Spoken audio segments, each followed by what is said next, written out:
las estrellas y la luna y la hermosura del amanecer, la sonrisa de un niño, la ternura de una madre. Cada esquina de este mundo hablan de su amor.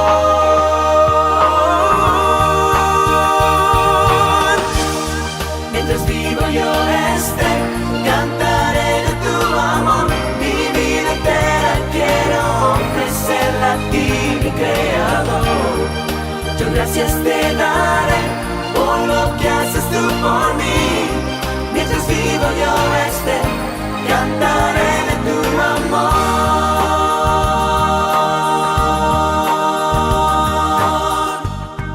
De los montes a los valles, de los ríos hasta el mar. Una mano que ayuda, una mano que su paz quisiera dar, una simple acción de amor, cada paso hacia el reino. Todas estas cosas bellas hablan de su amor.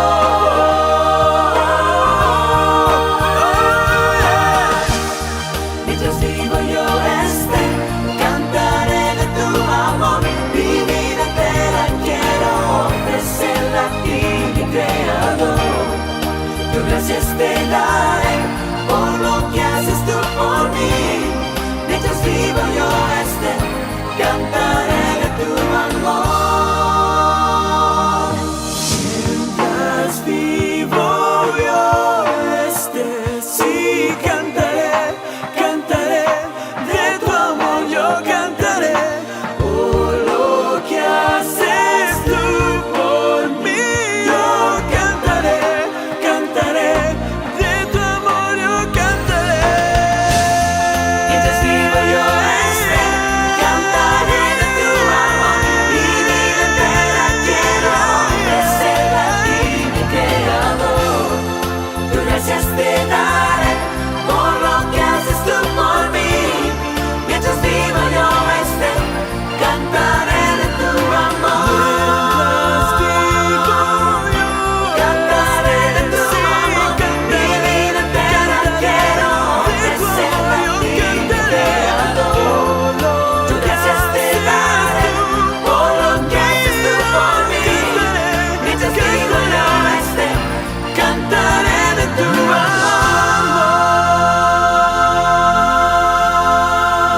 Bueno, hemos hablado ya de muchas cosas, ¿sí? Ahora vamos a hablar del día 2 y 3 de la creación, que no ofrece mucho problema, pero vamos a ver un poquito de qué va. Aquí tenéis el protocolo del que hemos hablado ya esta mañana y en color lo que vamos a explicar ahora. Vamos a hablar del día 2 completo y una parte del 3, es decir, la que tiene que ver con la aparición de la tierra seca. Para nosotros es muy importante que apareciera la tierra seca porque nosotros somos una especie de tierra seca, nosotros no somos seres acuáticos, por lo tanto la tierra seca es nuestro medio. Y entonces ahí justo en el día 3 aparece la tierra seca. Bueno, bien, vamos a centrarnos por lo tanto en el día 2 y parte del día 3. Bueno, vamos allá. La tierra en el día 1, fijaros, el texto original. Yo tenía ganas de ponerlo por aquello de desordenada y vacía. ¿Recordáis que esta mañana hemos hablado de eso de desordenada que me pone a mí tan nervioso? La tierra, vamos a hacer la traducción más literal posible, para que sepáis qué dice el texto. La tierra estaba, y lo que viene a continuación en hebreo es tohu y bohu. Y entonces, tohu lo tenéis entre paréntesis lo que significa la palabra en hebreo y en la traducción. Tohu significa desierta, improductiva, estéril. Recordáis que esta mañana ya decíamos yermo. Aquí he retirado la palabra yermo porque ya no la usamos tanto y diríamos, ¿qué es eso? ¿Qué es? Bueno, tohu es desierta, improductiva, estéril. Y la siguiente palabra, bohu, es vacía, inhabitada. Es decir, estamos hablando ahora del texto original, en hebreo. Tohu, ba, bohu. Ba es la conjunción i en hebreo. Entonces, tohu tohu, ba, bohu, eso es que la tierra está sin vida. Es un desierto, no hay nadie. No hay seres vivos, no hay animales, no hay personas. Es como un planeta Marte, un planeta Venus, no hay vida. La Luna, si no queremos irnos tan lejos. Es un mundo sin habitar. Eso es, pero no desordenado. Ahí no dice nunca desordenado. Eso es cosa de los traductores influidos por la filosofía griega. Del caos. Habéis oído hablar que primero era el caos y los dioses pusieron orden en el caos y no sé qué, no sé cuántos. Pero eso es influencia griega. Pero el texto hebreo original lo que está diciendo es que la tierra está deshabitada. Pero no solo está deshabitada, sino que en la forma en la que está no puede estar habitada. Son dos cosas. No tiene vida y no la puede tener en esas condiciones. Bueno, después seguimos. Shek significa las tinieblas, la oscuridad. Fijaros cómo lo dice. Cubrían la superficie del Tejón. Es por eso este texto ha sido estudiado por siglos. ¿Recordáis que lo hemos hablado esta mañana? Es un texto de Génesis 1 que lo ha estudiado yo que sé cuánta gente, tratando de resolver el misterio. Porque es un texto que es pequeñito, un solo capítulo, pero tela, porque a veces hay terminologías y hay explicaciones que no son fáciles. Ahora aquí tenemos que habla del Shek. Shek simplemente que el planeta estaba oscuro. Por eso hace falta que haya luz. Cuando lo creó, adrede lo creó así. Podía haberlo creado con luz, pero hay una lección en la creación. Es que Dios no solo crea el planeta, sino que lo crea a través de determinado proceso para enseñarnos cosas. O sea, es tremenda la de cosas que se pueden aprender de Dios acerca de cómo creó. Bueno, entonces lo creó en tinieblas, a oscuras. Y esas tinieblas cubrían la superficie del Tejón. Esa es otra palabrita en hebreo. Tejón es abismo, profundidad de océano. Las aguas muy profundas, esas fosas abisales que hay en el océano Pacífico, océano Atlántico, de tantísima agua, eso es un Tejón, algo muy profundo. Algunos dicen que Tejón se refiere a las aguas subterráneas, pero aquí no podemos hablar de aguas subterráneas porque no existe todavía en la tierra. Bueno, fijaros, y el Ruach, Elohim, lo pongo en hebreo porque este texto de Génesis, el versículo 2 es clave. Y entonces dice, el Ruach Elohim.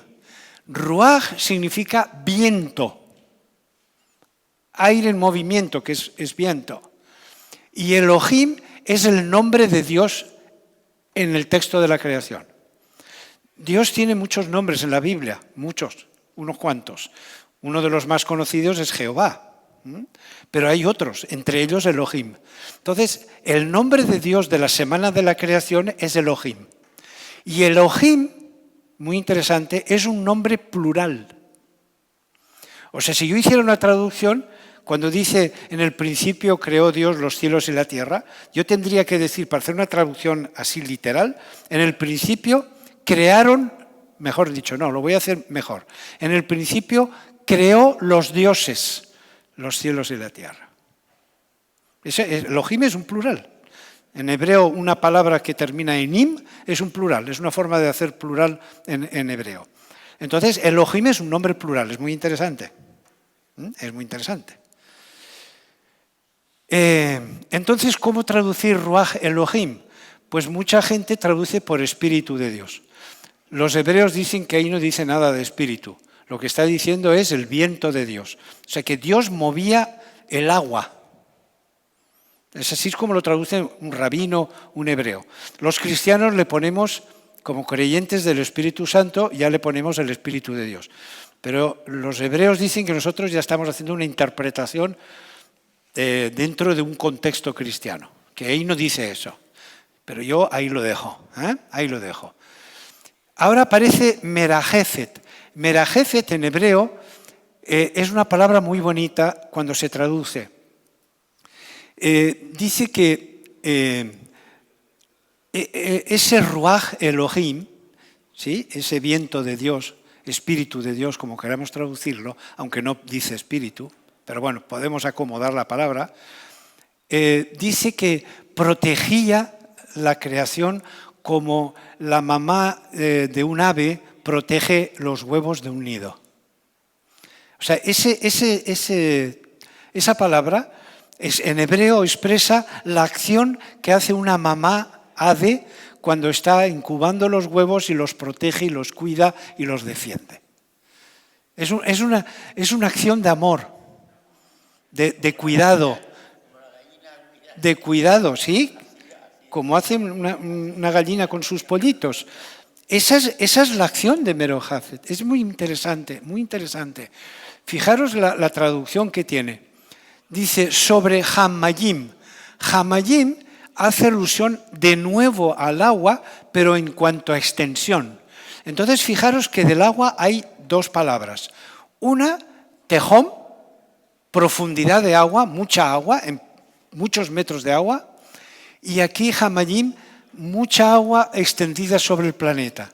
Es decir, es un planeta de agua.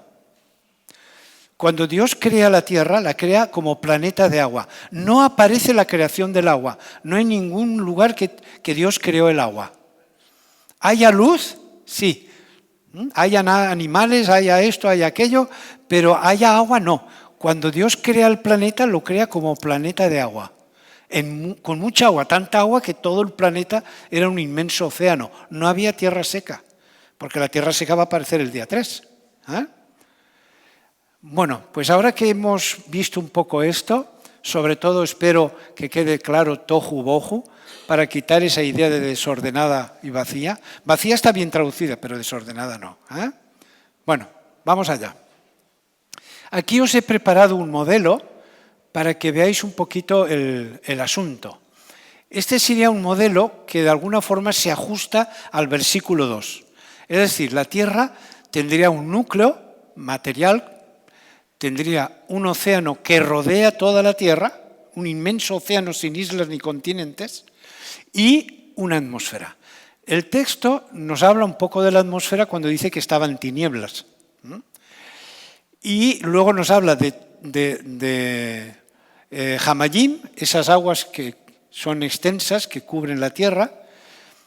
Por lo tanto, la Tierra cuando fue creada sigue un poco este modelo. Aunque no nos diga el texto todos los detalles, como puede ser la atmósfera, como puede ser el núcleo de la Tierra. ¿Sí? O sea, era un planeta de agua, cubierto totalmente por un inmenso océano. Muy bien. Día 2. Luego dijo Dios, ya estamos en el día 2, haya expansión en medio de las aguas, que separe un agua de la otra. E hizo Dios la expansión y separó las aguas que estaban debajo de la expansión de las aguas que estaban sobre la expansión. Y fijaros, llamó a la expansión, ¿qué le llamó? ¿Y quién? ¿Quién y cómo lo llamó la expansión? Dios llamó a la expansión cielo. ¿Lo tenéis escrito? Dios le llamó, Dios, el propio creador, llamó a la expansión cielos. ¿Recordáis que en el principio creó Dios qué? Los cielos de la tierra. Y a veces me preguntan, ¿y los cielos qué es? Son las galaxias del universo. Y digo, no, en el propio texto te dice qué son los cielos. Dios llamó a la expansión cielos. ¿Y qué son los cielos? Es nuestra atmósfera. Vamos a verlo ahora, vamos a verlo. Aquí tenemos el modelo. Dios crea una capa de agua arriba, tiene que ser en forma de vapor, no tengo el tiempo para meterme, porque si fuera en estado líquido o en estado sólido no podría estar ahí. En estado sólido no podría estar porque el sol derritiría el hielo. Y en estado líquido no aguantaría y la gravedad de la Tierra haría que cayera. Así que tiene que ser en estado de vapor. Pero bueno, el texto bíblico lo que me dice es una capa de agua arriba, una capa de agua abajo. Esta agua ha salido de abajo, claro. Y en medio, como si fuera un sándwich, la expansión. Y a esa expansión Dios le llamó cielos. ¿Qué es eso en nuestro idioma? La atmósfera. O sea que cuando Dios creó los cielos y la tierra, creó la tierra con su atmósfera. ¿Se ve? ¿Sí? Bueno, entonces el esquema sería este. El núcleo de la tierra queda así, queda todavía un océano, no tan profundo como al principio, porque parte de esa agua ya la hemos puesto arriba, pero bueno, y estas son las capas de cebolla de la tierra. Una capa de agua, la expansión, el cielo, el océano y el núcleo de la tierra. Bueno, vamos ahora al día 3. Este es el orden secuencial de la creación. Dijo también Dios, y esto es fantástico, júntense las aguas que están debajo de los cielos en un lugar y descúbrase lo seco. Esta expresión, júntense las aguas que están debajo de los cielos en un lugar, en hebreo quiere decir, la palabra en hebreo por la que se traduce quiere decir toda el agua ahí y nada más que ahí. ¿Sí? Júntese toda el agua en un sitio. Eso es lo que está diciendo en hebreo. Toda el agua en un sitio, para que en el otro sitio haya tierra seca. Esto está de acuerdo con la ciencia, pero perfectamente. Por eso yo esta mañana en el resumen puse Pangea. Porque según la ciencia, y nosotros estamos de acuerdo con ella, en el pasado hubo un solo continente. Vamos a verlo en esquema. Me gusta hacer un esquema siempre.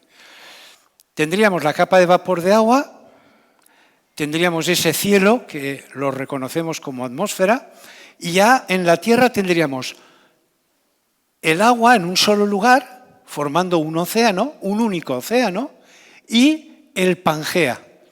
Sería ese supercontinente que sería el conjunto de todos los continentes de hoy. En el caso del diluvio, ese continente se quebró y por los movimientos de subducción los pedazos se separaron y la distribución que tenemos actual. Eso viene del diluvio según los creacionistas. Los evolucionistas dan otra explicación. Pero en un principio la Tierra era una sola y en eso coincidimos. Y el nombre de Pangea se lo han dado los científicos, no se lo he dado yo. Pangeas viene de dos términos en griego. Pan y gea. Pan significa unidad, una sola unidad. Y gea, tierra. Pangea significa una sola tierra. Y ahí estamos de acuerdo todos. Bueno, aquí tenéis el Pangea. Hemos reunido América del Norte y América del Sur, Euroasia, es decir, Asia-Europa. Aquí se reúne África y luego la India, Australia. Es decir, formaban una sola tierra, un solo continente y un solo océano también. No había los océanos que tenemos hoy, un solo océano, un solo continente. Eso es lo que se desprende perfectamente de los días 2 y 3 de la creación. Bueno.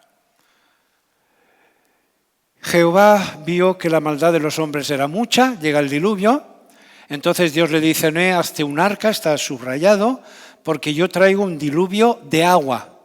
En la Biblia se habla de 2 diluvios. La palabra diluvio en hebreo es marduk.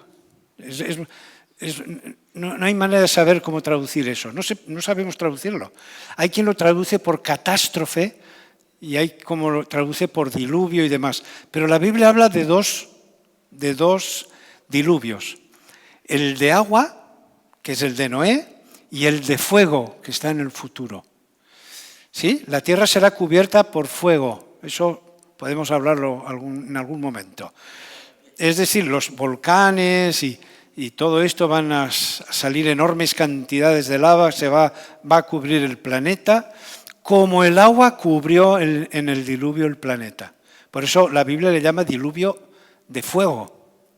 Y Elena G. White ha escrito bastante sobre eso.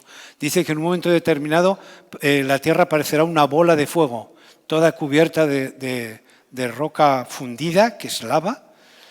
Y entonces ahí se habla de un diluvio de fuego, pero esto fue un diluvio de agua. Bueno, vamos a ver de dónde venía el agua del diluvio. Siempre me preguntan, ¿y dónde viene el agua del diluvio? ¿Había suficiente agua? Pues claro que había suficiente agua. Si cuando Dios creó la tierra estaba un océano que cubría toda la tierra. No nos olvidemos de esto. La creación es muy útil de estudiar porque ayuda a comprender muchos otros pasajes. ¿De dónde salió tanta agua como para cubrir el planeta? Pues ¿de dónde va a salir? Estaba toda aquí. Dios no trajo agua auxiliar, le hizo falta más agua y le trajo... Luego si quiere, vamos a hacer diálogo. ¿Me explico lo que estoy queriendo decir? Es decir, en la creación ya se ve que el planeta estaba totalmente inundado por agua. Tanta agua que parte de ella Dios la puso arriba en esa capa que hemos mencionado. Entonces, ¿de dónde salió el agua del diluvio? Pues la Biblia te lo cuenta. Fueron abiertas las compuertas del cielo, fijaros cómo lo expresa, y llovió sobre la tierra 40 días y 40 noches. Las compuertas del cielo, lo quiere decir que caía mucha agua. Nosotros en español tenemos expresiones para explicar cuando cae mucha agua. Bueno, se cerraron las cataratas del cielo, así que el agua que caía cayó en grandes cantidades, hasta el punto que habla de compuertas, un pantano. Imaginemos cuando un pantano se abre o se quiebra la cantidad de agua que proyecta, y las cataratas del cielo, es decir, las expresiones es que caía muchísima agua en el diluvio. Toda esa agua que estaba arriba. Pero además se unió al agua de abajo, las aguas subterráneas. Ahora sí hay agua subterránea, porque ya hay continente. ¿Se ve? Y entonces se inundó la tierra. Aparte que no habían montañas tan altas como hoy. Eso también hay que expresarlo. Hoy día, si se derritieran todos los glaciares y la Antártida, todo el hielo que hay en la Antártida y todo el hielo que hay en el océano Ártico, se inundaría gran parte, pero no toda la tierra. Ahora no hay agua suficiente para cubrir toda la tierra. No podría haber un diluvio de agua. ¿Por qué? Porque se han producido después del diluvio plegamientos que han hecho que se hayan formado enormes cordilleras. Estoy pensando en los Andes o en los Pirineos, en los Alpes. Hoy día hay la cordillera del Himalaya, ¿no? Con esas montañas de más de 8.000 metros de altura. Es decir, hoy hay montañas tan altas que aunque se derritiera todo el hielo habido y por haber en el planeta, subiría el nivel del agua, eso sí, bastante. La mayoría de las ciudades quedarían bajo el agua, pero no cubriría todo el planeta, porque esas montañas son muy altas y quedarían como si fueran islas. ¿Me explico lo que quiero decir? ¿Sí? Pero en aquel entonces no estaban esas cordilleras y esas montañas tan altas. ¿Sí? Esas cordilleras se han formado como consecuencia del diluvio, pero esto es tema para otro momento. Bueno,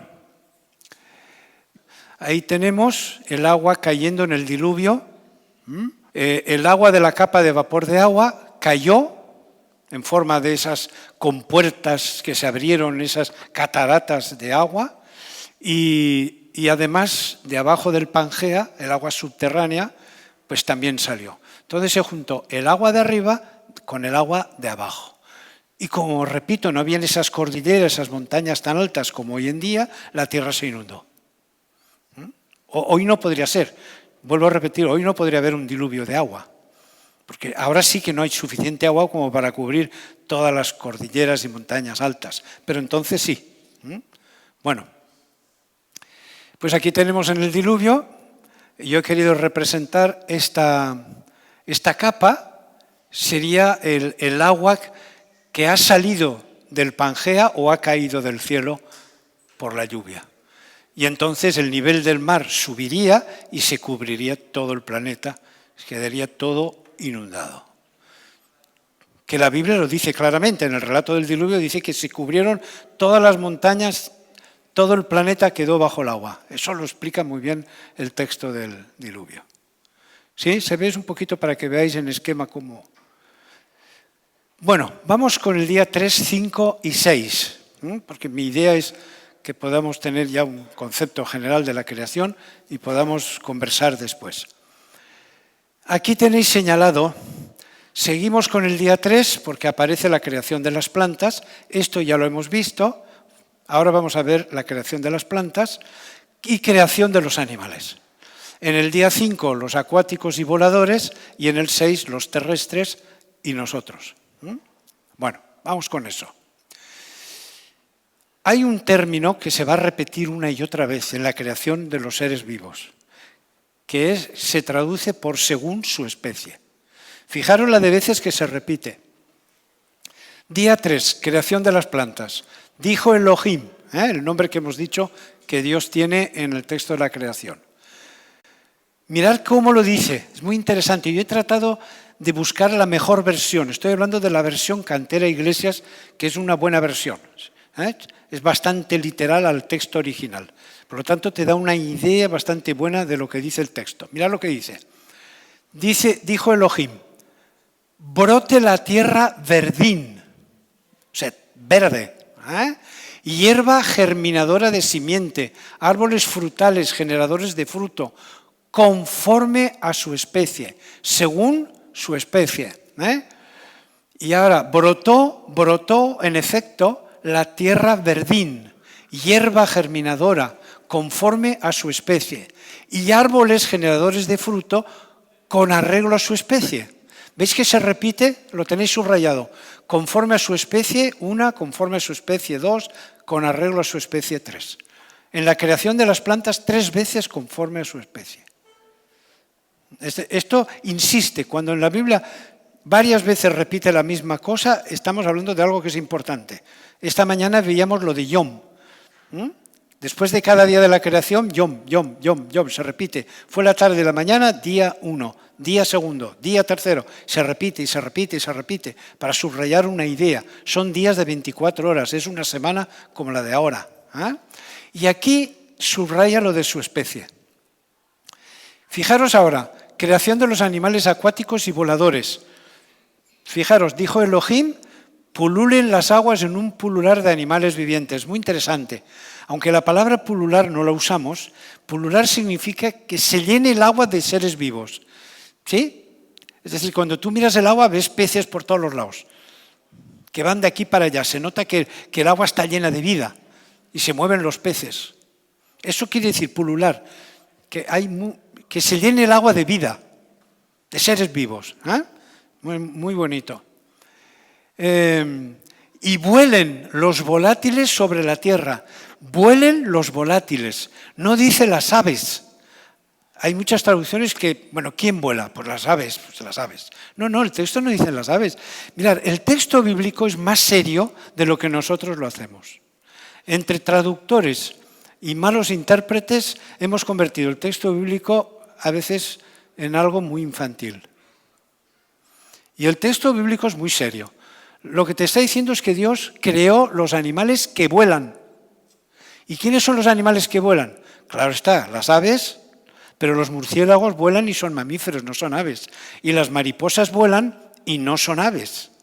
Entonces, volátiles significan los animales que tienen alas para volar. Así lo expresa el texto original. Entonces, Dios creó ese día los animales que vuelan. Mariposas, murciélagos, aves. No solo las aves. Y en algunas traducciones te ponen ahí aves y ya está. Y el texto original dice más cosas.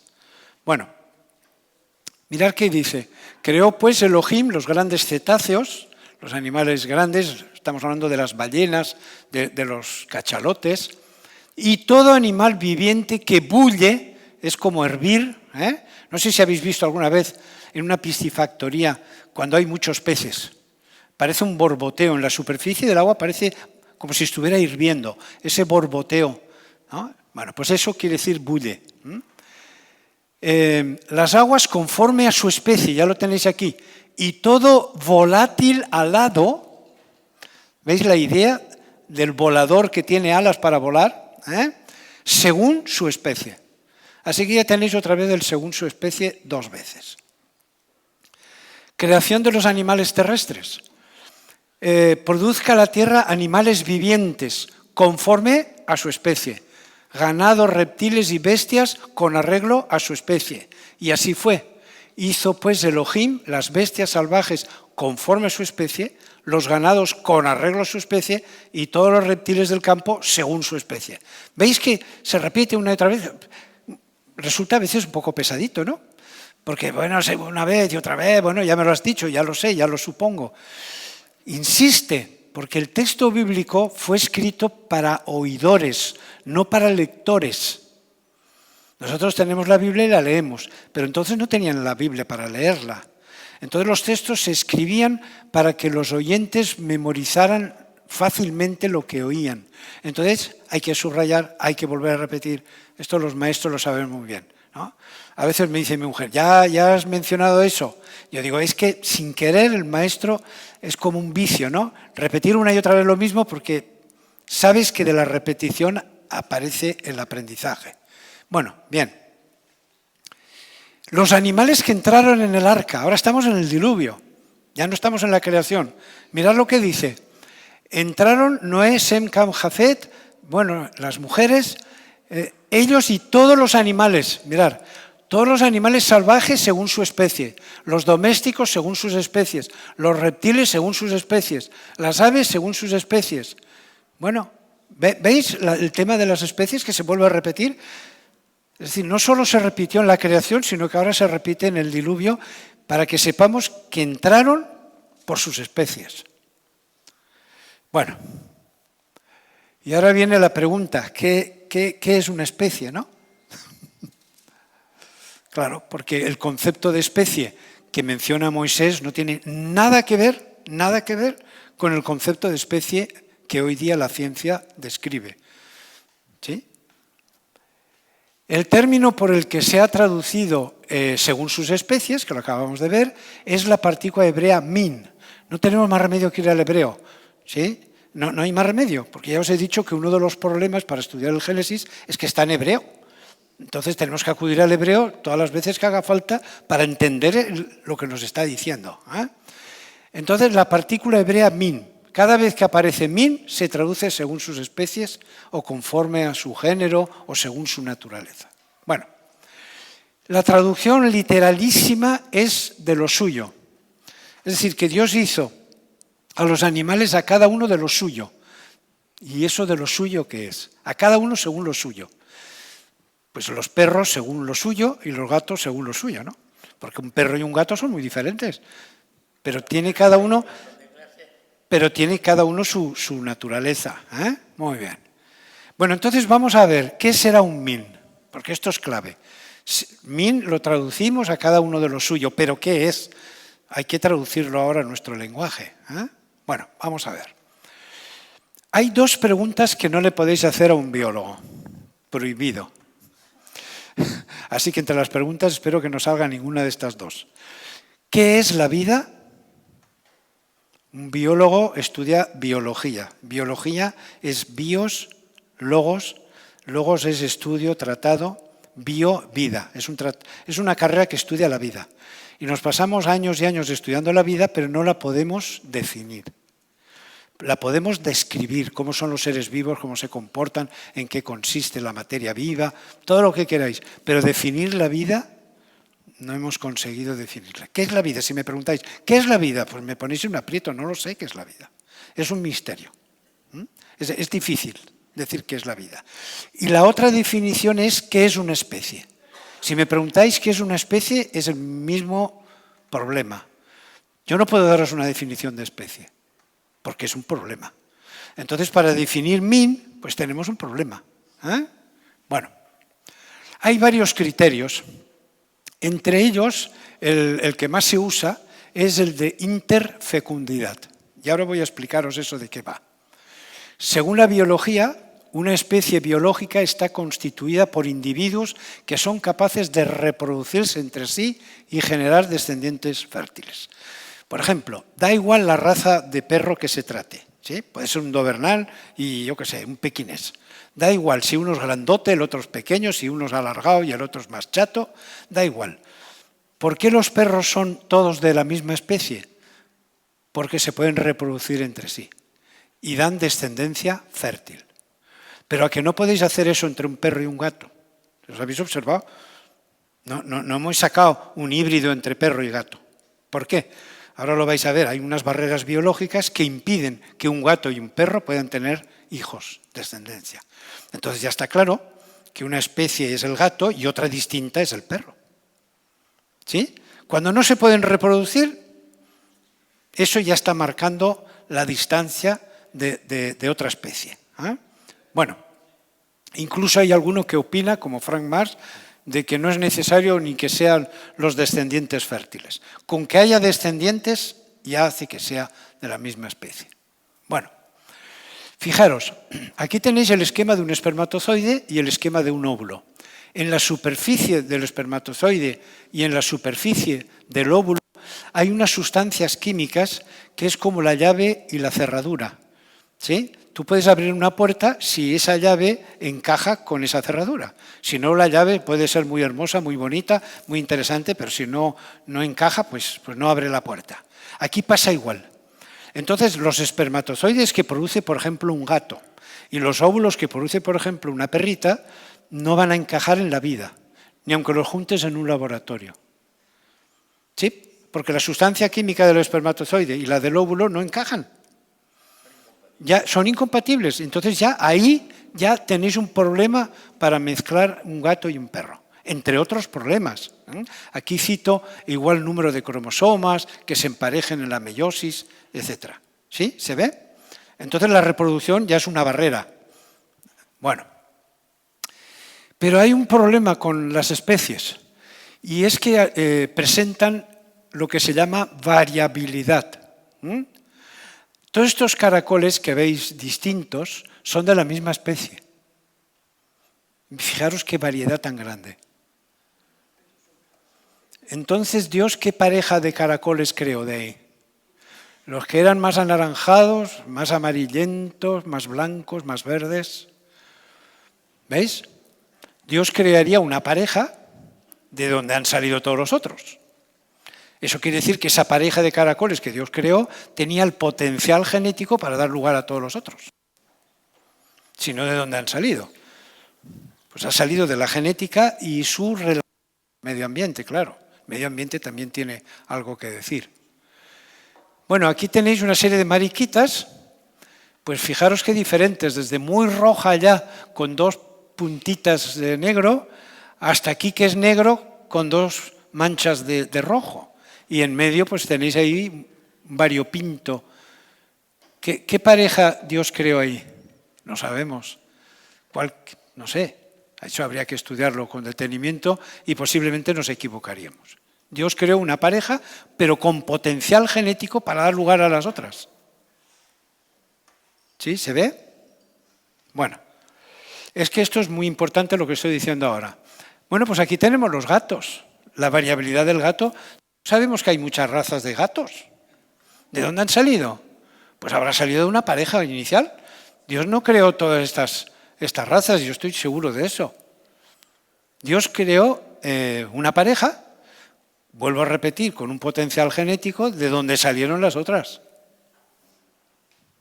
Y con los perros, la misma cosa. Mirad cuánta variedad. Ahí no están todos, es simplemente una ilustración, con unas cuantas razas. Entonces Dios pues creó una pareja determinada, hay quien sospecha que serían los lobos, de donde salieron los perros, pero bueno, eso no lo podemos asegurar, pero que tenía una carga genética impresionante, porque el perro es una de las especies de mayor variabilidad casi que encontramos en la naturaleza. La variabilidad que tiene el perro es increíble. Y además, mirad qué variabilidad. Mirad estos perros y veréis qué distintos son.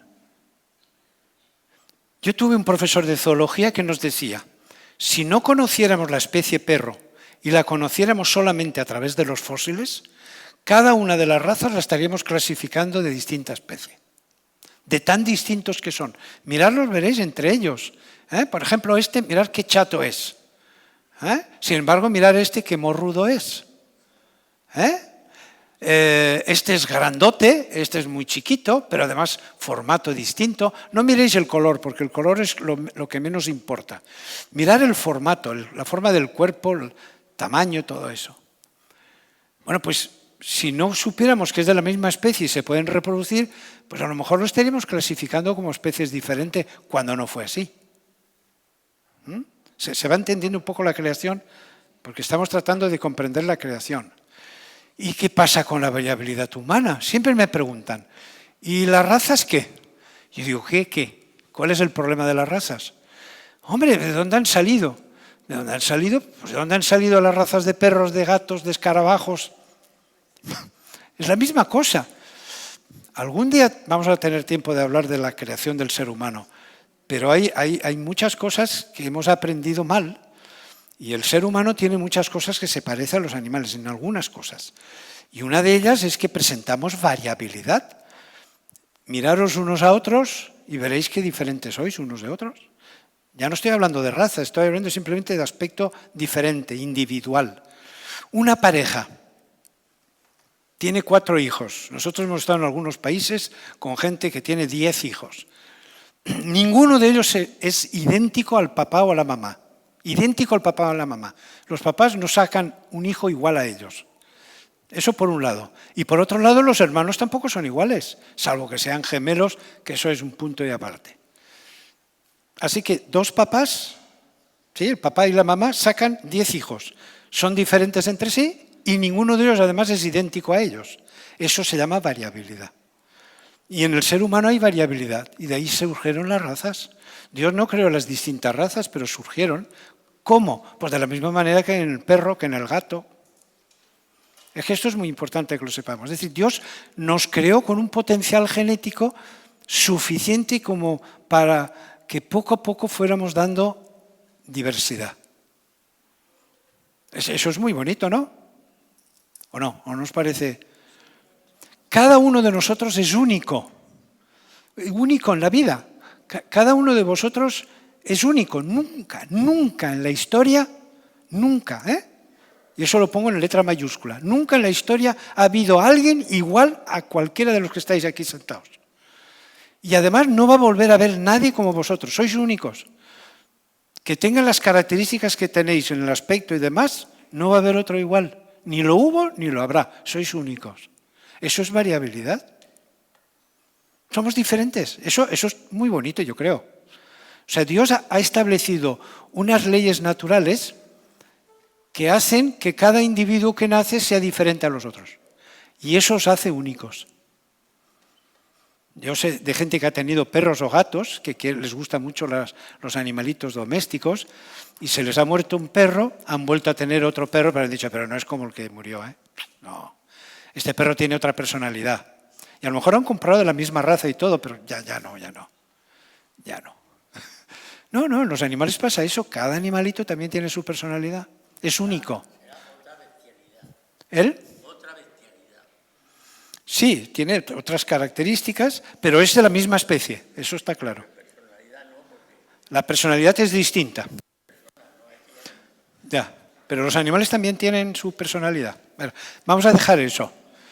Variabilidad de la especie, ¿de acuerdo? Las razas, ¿de dónde se han originado? Porque es natural, Y es bonito, a mí me apasiona el tema de las razas, lo veo muy interesante. Bueno, vamos a ver un ejemplo. La familia de los equinos, familia, ahora no es una especie. Os he estado hablando de especie, la especie perro y su variabilidad, la especie gato, su variabilidad, etc. Ahora vamos a hablar de familias, para complicarlo más. Aquí tenemos la familia de los equinos, que es el caballo, la cebra, el asno. Entre ellos se puede cruzar, ¿lo veis? Todo esto son cruzamientos entre ellos. Podemos cruzar una cebra, pues por ejemplo, con un asno, ¿lo veis? Se puede cruzar una cebra con un caballo, ¿lo veis? Y ahí tenéis, cada puntito negro representa un cruce con éxito. Con éxito quiere decir que hay hijos, hay descendencia. Bueno, solamente hay 2 casos, este y este, que en el cruce no ha habido éxito de descendencia. Pero ¿eso qué significa? Si el caballo, la cebra y el asno se pueden cruzar, ¿qué significa? Que aunque la ciencia hoy, el caballo, la cebra y el asno, los ponga como especies diferentes, en algún momento fueron la misma especie. ¿sí? Porque con el tiempo aquí se forma un árbol que se va diversificando. Vamos a tratar de captar esto.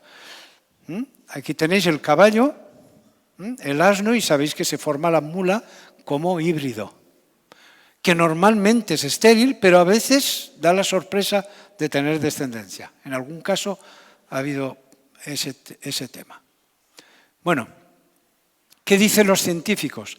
Que en un pasado hubo un animal parecido a un caballo, una cebra, y de ahí salieron estos 4. De ese animal, de ese ancestro, en un momento determinado salió el caballo, el emión, la cebra y el asno. Pues nosotros estamos de acuerdo con ellos, con los evolucionistas, en esto. Tiene sentido. Tiene sentido. ¿Se va viendo? ¿Se va comprendiendo? Luego vamos empezando a entender cuando dice el texto según sus especies, según su tipo, su grupo. Bueno, entonces Dios debió crear un animalito, vuelvo a repetir, que ya lo he dicho un montón de veces, pero no importa, con un potencial genético de donde salieron estos. Bueno, vamos con los cánidos. Estos son cánidos todos, es decir, una familia. Antes hablamos de la familia del caballo, el burro, la cebra. Ahora hablamos de la familia del coyote, del lobo, del perro. Y aquí tenéis la familia. Perro, están en el mismo orden que están escritos. El perro, el lobo, el coyote, el chacal, el zorro y el fennec. ¿Por qué forman familia? Porque se pueden reproducir entre ellos. ¿Recordáis que dijimos, son de la misma especie cuando? Pero es una familia. Es decir, la ciencia a cada uno lo trata como una especie distinta. Pero el hecho de que se pueden reproducir entre ellos, como hemos visto antes el caballo y el asno, eso significa que hay una proximidad genética. Y posiblemente Dios creó una pareja de lobos y de ahí salieron los otros. No los creó a todos ellos, sino que los creó por familias. Vamos a verlo esto más veces. Ahí tenéis cruces que se han hecho. Se ha cruzado este perro con un zorro y ha dado descendencia. Aquí zorros de distintas especies, un perro con lobo, un perro con coyote, un perro con chacal. Todo eso que tenéis ahí son cruces que se han hecho con éxito. Luego, si hay reproducción es porque hay cercanía genética. Si hay cercanía genética es que seguramente han tenido un progenitor común. Y esos son los que Dios creó, seguramente según sus especies. Vamos a ver. Bueno, aquí tenéis un poquito el historial científico. En un pasado hubo un animalito que dio lugar a esto, a los zorros y a otro. Y este dio lugar a los chacales y a los lobos. Y este dio lugar, bueno, y así. Es decir, hay como una evolución. No me gusta poner esa palabrita porque yo no lo considero evolución. La ciencia considera microevolución y macroevolución. Micro es esto, que de los lobos hayan salido los coyotes, por ejemplo, los fennec. Eso es micro. Y macro es cuando la evolución es más grande. Pues, por ejemplo, de los peces salieron los anfibios. De los anfibios salieron los reptiles y tal vez las aves. Y de las aves salieron los mamíferos, cosas así. Cuando se trata de grandes procesos de cambio es macroevolución. Y cuando se tratan de pequeños pasos es micro. Bueno, pues yo creo que algo de micro ha habido. Ahora vamos a hablar un poquito más de eso. Los felinos. Pues vosotros observad los felinos. Es otra familia, como la del caballo y como la del perro. Pues si miráis todos los que hay ahí, el león, el tigre, pues yo qué sé, el leopardo, la pantera, el gato, se nota que tienen una morfología muy parecida. Si habéis visto un gato y habéis visto un león, veréis que se parecen un montón. Me ha salido hasta una frase y todo. Pero él... No, es que el león es más grande. ¿No habéis visto nunca esa foto que está un gato mirándose a un espejo y se ve como un león? Es un felino, tiene muchas características típicas de los felinos. Alguien dijo que Dios creó a los gatos para que pudiéramos acariciar a un león, ¿no? Bueno, es una familia. Y es una familia porque se pueden reproducir entre ellos. Nunca se ha visto reproducción entre gato y los demás. Pero entre león y leopardo y león y tigre y cosas así se han hecho cruces. O sea, esto está muy estudiado en la práctica. Bueno, mirad, ahí tenéis algunos cruces. Este es Liger, es un descendiente entre un león y un tigre. Y aquí entre una leona y un tigre ha salido este. Y aquí tenéis entre un leopardo y una leona ha salido este. Son cruces que se conocen. ¿Sí? Igual que hemos cruzado un caballo con un asno y hemos sacado la mula, pues lo hemos hecho en otros. Pero eso solo se puede hacer entre individuos de la misma familia. Yo no puedo cruzar, vamos a suponer, un león con un perro lobo, con un lobo. No, eso no lo puedo hacer. Se nota que el lobo es de una familia y el tigre es de otra familia. ¿Sí? ¿Me estoy explicando? Solo se puede hacer dentro de una familia. Luego la familia es el límite. Tú no puedes saltar la familia, tú no puedes mezclar familias, porque no te sale nada. Se nota que hay unas barreras biológicas que separan los perros por un lado, los cánidos, y los felinos por otro. ¿Se ve? Bueno, y con las aves es la misma cosa. Aquí tenéis otra familia, la familia de los Phasianidae. Estos son de la misma familia, aunque diréis, bueno, una perdiz, una codorniz y un pavo real, qué distintos son. Sí, pero son de la misma familia. ¿Por qué son de la misma familia? Porque se pueden reproducir entre ellos. Pero yo, por ejemplo, no podría tratar de reproducir un pavo real con una paloma, por ejemplo, o con un gorrión, o un jilguero. Yo no podría hacer eso. ¿Por qué? Porque estas aves son de otra familia. No os olvidéis del perro y el gato, que es muy fácil. Podemos mezclar felinos entre sí y podemos mezclar cánidos entre sí, pero entre cánidos y felinos no podemos, porque ahí hay una limitación biológica de las dos familias. Entonces, ¿de dónde vienen las familias? Tal vez Dios creó una pareja de tigres con un potencial genético que con el tiempo han dado lugar a los leopardos, guepardos, puma. Bueno, yo sé que esto cuesta entenderlo, pero anátidas, esta es toda una familia de patos. Pero en esta familia de patos no solo hay patos, sino ahí tenéis, por ejemplo, un cisne. ¿Y por qué los hemos puesto en la misma familia? Porque se pueden reproducir entre sí. Tienen una morfología más o menos, como en el caso de los perros, ¿no? Hemos visto que entre los perros, entre las distintas razas, pues hay sus variantes, a veces importantes.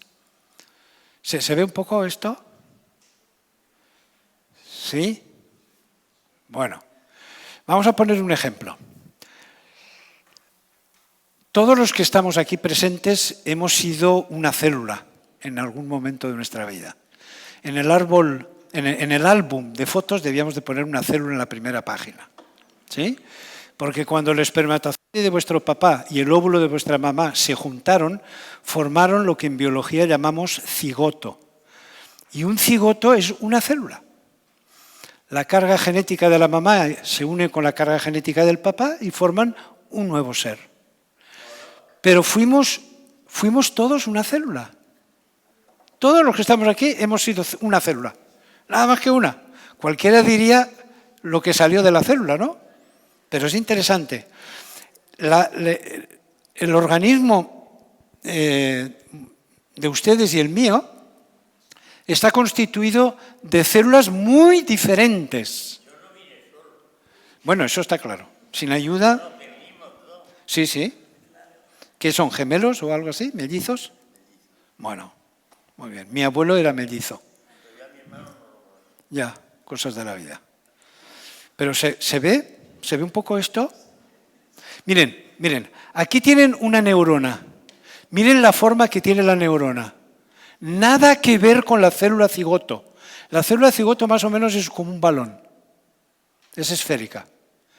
Pero la célula de una neurona, ya veis la forma que tiene. Y la función de la neurona, fijaros qué diferente es, por ejemplo, de esta célula muscular. ¿Veis qué forma tan distinta?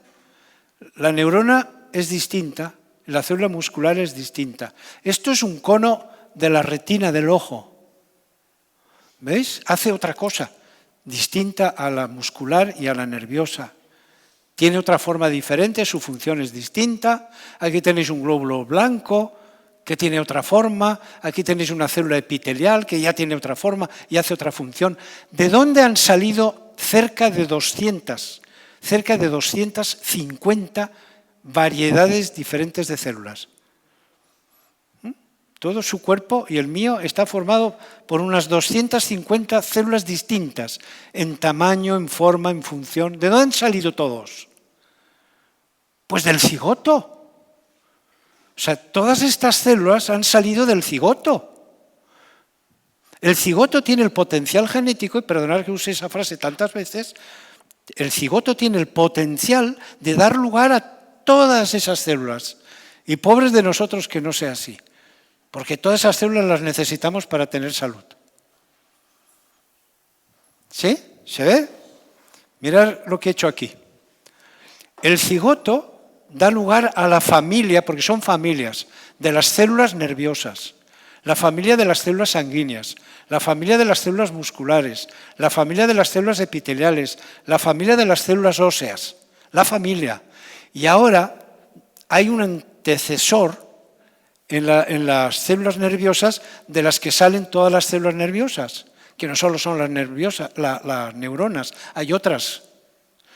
Las células sanguíneas, ¿hay distintas especies? Sí, están los glóbulos rojos, los glóbulos blancos, las plaquetas, hay cosas. ¿De dónde ha salido? Pues de la familia. Las células musculares hay de distintas clases, las epiteliales, las óseas. ¿Y de dónde han salido todas? Del cigoto. Entonces el cigoto tiene el potencial de dar lugar a estas familias y cada familia tiene el potencial de dar a todos sus descendientes. Y eso forma un ejército de células distintas, con funciones diferentes. ¿Se ve? Y eso está dentro del cigoto, una célula. Ese cigoto da lugar a todo eso. ¿No habéis oído hablar de las células madre? Las células madres son totipotentes. Totipotentes, ¿qué quiere decir? Que pueden dar lugar a cualquier célula del cuerpo humano.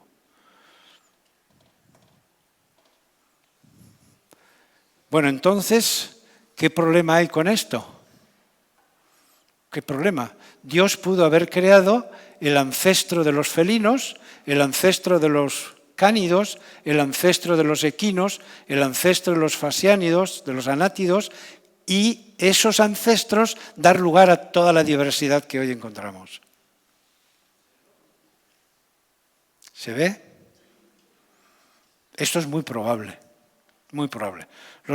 Esto no es Made in Antonio Cremades, sino que los creacionistas adventistas de hoy piensan que la microevolución es un hecho real que ha ocurrido. Nosotros no aceptamos la macroevolución, pero sí la micro. Es muy probable que Dios haya creado ancestros por familias y esos ancestros con su potencial genético han ido dando lugar a distintas especies. Por ejemplo, para entrar en el arca, ¿sabéis cuántas especies hay hoy? Miles y miles de especies, las que hay hoy. Se calculan 1.100.000, 1.200.000 especies. Cada especie tiene sus variedades. Si tuvieran que entrar en el arca, eso lo hace muy difícil. Mucho más grande que el arca. El tamaño del arca no podrían entrar todos. ¿Sí? ¿Se ve? Pero Dios mete en el arca solamente a los ancestros y ya está. Con los ancestros está guardado la genética de ese grupo. En la creación, ¿no hizo falta crear de todas las especies? ¿Con crear a los ancestros? ¿Vosotros nos llamó la atención que dice que Dios creó a los animales, se lo dio a Adán para que les pusiera nombre? ¿Y Adán les puso nombre? ¿Cómo puede ser en tan poco tiempo que pusiera nombre a los animales? ¿No se ha llamado la atención? A mí mucho. porque fue el sexto día. Dios hizo todo un protocolo en la creación humana. Os he hablado del protocolo de la creación, pero no os he hablado del protocolo de la creación humana. Es un protocolo dentro de un protocolo. Y dentro del protocolo, Dios pone a Adán solito, no estaba ella todavía, lo pone a poner nombre a los animales.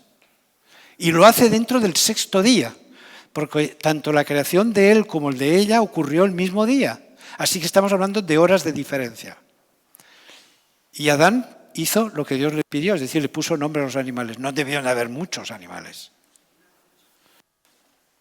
Entonces esto encaja un poco con la idea de ancestros y no de toda la familia. ¿Sí? Todo esto son hipótesis, claro que sí. ¿Eh? Yo no he estado en aquella época y os puedo contar lo que vi. No, estos son hipótesis que estamos generando. Es muy posible, porque hay tanta evidencia, es muy posible que haya habido este tipo de... Yo no le llamaría microevolución. Uso la palabra microevolución porque lo mismo que uso la palabra Pangea. A veces uso términos que los evolucionistas emplean, pero evidentemente yo no le llamaría microevolución. ¿Sí?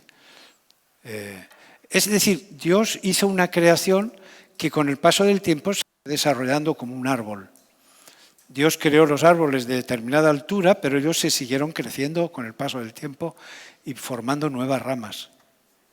¿Sí? ¿Se ve? ¿O la hemos liado? ¿O la hemos liado? Los min, yo concluyo, es una conclusión a modo de hipótesis y podría no ser así. Los min de la creación seguramente se podrían corresponder a la categoría taxonómica actual científica de familia o género. Así que min sería la familia o el género. Cada vez que dice según sus especies, seguramente está refiriéndose a la familia.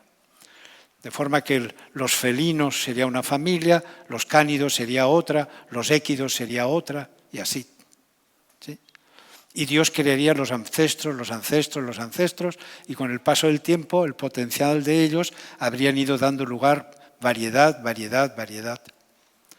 Entonces Dios no creó todas las razas, creó una pareja que tendría una raza determinada, con un potencial determinado, y de ahí hemos ido saliendo todos. ¿Sí? Dios no nos creó a nosotros. Hemos salido de nuestros padres y nuestros padres de los suyos y tiramos para atrás, y nos vamos a Adán y Eva. Dios creó una sola pareja y ahora ¿qué somos? 8.000 millones, los que viven. Si contamos los muertos a lo largo de la historia, pues todos esos han salido de Adán y Eva. Imaginaros el potencial genético de Adán y Eva. La enorme riqueza de combinaciones y variedades que se pueden formar. Pues no sé qué hubiera pasado. Yo me lo he preguntado más de una vez. No sé qué hubiera pasado. Porque iríamos a más, a más, a más. El planeta no es gran cosa. La Tierra no es un planeta muy grande. Me lo he preguntado muchas veces. Seguramente Dios habría parado eso en algún momento. Porque el objetivo, eso es un parecer así gratuito, parece ser que nosotros, Dios nos creó para repoblar todos los ángeles caídos. ¿Sí? Una tercera parte de los ángeles se fue tras el diablo y quedó vacantes. Los lugares que ocupaban esos ángeles han quedado vacantes. Entonces Dios creó nuestra especie para ocupar ese lugar. Entonces a lo mejor Dios, cuando llegáramos a no sé qué cantidad, que Él solo sabe, hubiera dicho, oye, esto se acabó ya. El que se reprodujo y el que no se ha pasado, ¿no? Bueno, no sabemos. Estamos diciendo tonterías probablemente. Bueno, ¿se ve un poco esto? Bueno, la idea es parar aquí. Sí, la creación de la especie humana me la dejo para otro momento porque eso es tela. Sí, otro momento podemos hablar solo de la creación de la especie humana porque eso se puede llevar perfectamente todo el tiempo. Pero podemos, no sé, Mariano, ¿cómo podemos aquí parar? Sí, paramos aquí.